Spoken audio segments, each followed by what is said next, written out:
नमस्कार, मैं संजय चतुर्वेदी। मेरे चैनल फेसअप लाइव पर आपका स्वागत है। पिछली 8 अगस्त को लोकसभा में किरण रिजिजू, जो अल्पसंख्यक कल्याण मंत्रालय के मंत्री हैं, उन्होंने एक बिल पेश किया और उस बिल का नाम था संयुक्त वक्फ प्रबंधन सशक्तिकरण दक्षता और विकास अधिनियम। ये जगह लेगा वक्फ एक्ट 1995 की।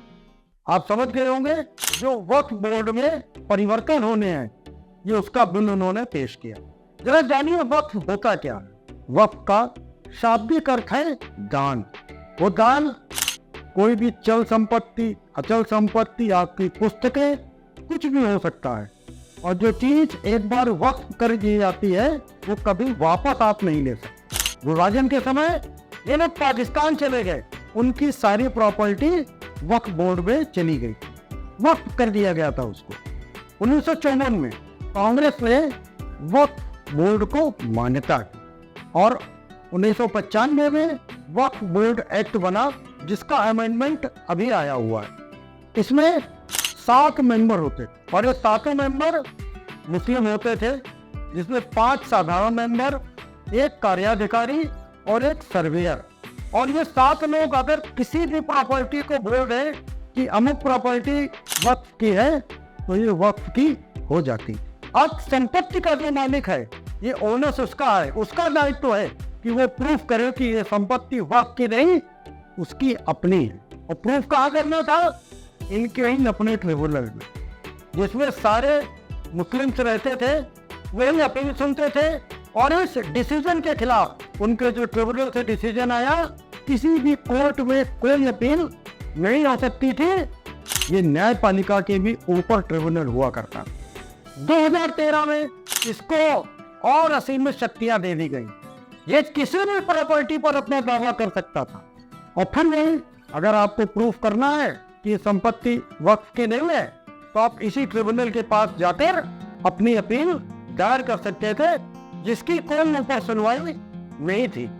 आप किसी हाई कोर्ट में नहीं जा सकते। तमिलनाडु में तिरुचि जिले में एक गांव, वो गांव इतना पुराना, इसमें 1500 साल पुराना एक शंकर जी का मंदिर था। उस गांव को वक्फ की संपत्ति डिक्लेयर कर दिया गया। पता कैसे चला?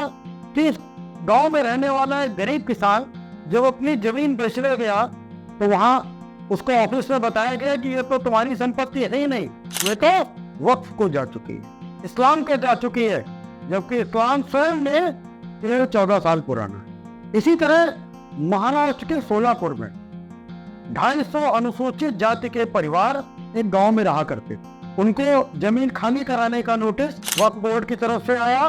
पता चला कि सारी संपत्ति वक्फ में ने अपने नाम करा ली है। वे गर्दन भटकने को मजबूर हो गए।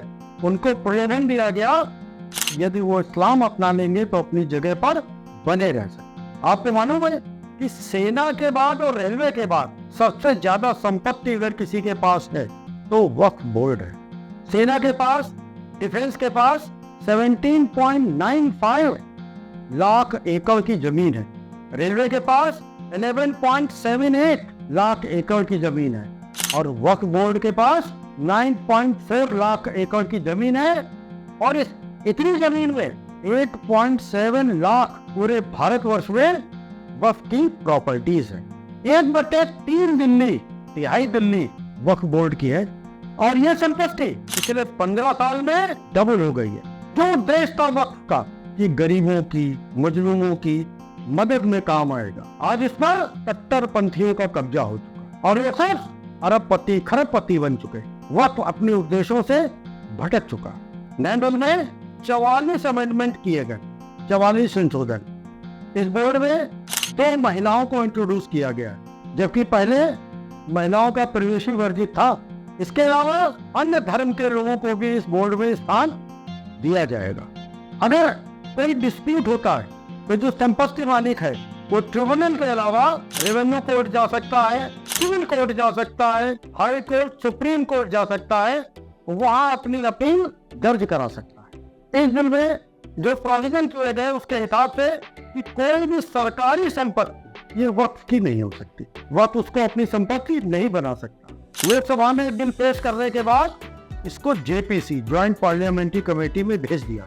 इस जेपीसी में कुल 31 सदस्य हैं, जिसमें 21 लोकसभा के और 10 राज्यसभा के। जेपीसी की अध्यक्षता बीजेपी के सांसद जगदम्बिका पाल कर रहे हैं। बीजेपी ने अपनी तरफ से में प्रयास शुरू किया है। भारतीय जनता पार्टी ने 7 सदस्यीय एक अपनी कमेटी बनाई और 7 सदस्य इसमें मुस्लिम हैं। उत्तराखंड, मध्य प्रदेश, हरियाणा, गुजरात, हिमाचल प्रदेश, इसके वक्फ बोर्ड के जो पदाधिकारी अध्यक्ष हैं वो इस टीम में रखे गए। ये टीम पूरे राज्यों का दौरा करेगी, जितने भी स्टेक होल्डर्स हैं उनसे बात करेगी और उनके सुझाव लेगी अमेंडमेंट्स के बारे में और उसको जेपीसी को प्रोड्यूस करेगी। कुछ लोगों का कहना है कि वक्फ बोर्ड के बारे में नरेंद्र मोदी बैकफुट पर आ गए। ये बैकफुट ना आकर नरेंद्र मोदी ने अपनी स्ट्रेटजी को चेंज किया है। हर गेंद फ्रंट फुट पे नहीं खेली जाती। जिस तरीके का आरोप विपक्ष ने लगाया कि मोदी तानाशाह हैं, कोई डिस्कशन नहीं करते, कोई इंफॉर्मेशन नहीं देते, उससे बचने के लिए और ये सारे आरोप लगाए गए जो 3 किसान बिल आए उस पर, CAA पर, तमाम प्रकार के एलिगेशंस मोदी जी के ऊपर लगाए गए। तो मोदी जी ने अपने खेलने का अंदाज बदल दिया। जो चर्चा में करने का उनके ऊपर टैबू था वो बदल दिया है। ना ये भी ठंडे बस्ते में गया है और ना मोदी बैकफुट पर है। शीतकालीन सत्र में ये जेपीसी अपनी रिपोर्ट प्रेजेंट करेगी। लोकसभा में बीजेपी और एनडीए का बहुमत और अब राज्यसभा में भी बहुमत हो चुका है। आप निश्चित मानिए ये बिल देने सदन से पास होगा। और जो विपक्ष ने अपना एक नैरेटिव सेट किया है कि मोदी जी डिस्कशन नहीं करते, कंसल्टेशन नहीं करते, वो ध्वस्त होगा। आइए देखते हैं ये बिल कब पास होगा, वक्त कब ठीक होगा, गरीबों और मजलूमों के कब काम आएगा। Thanks for watching. सब्सक्राइब करिए मेरे चैनल एएसएफ लाइव को, दबाइए बेल आइकॉन और पाइए लेटेस्ट वीडियोस की जानकारी।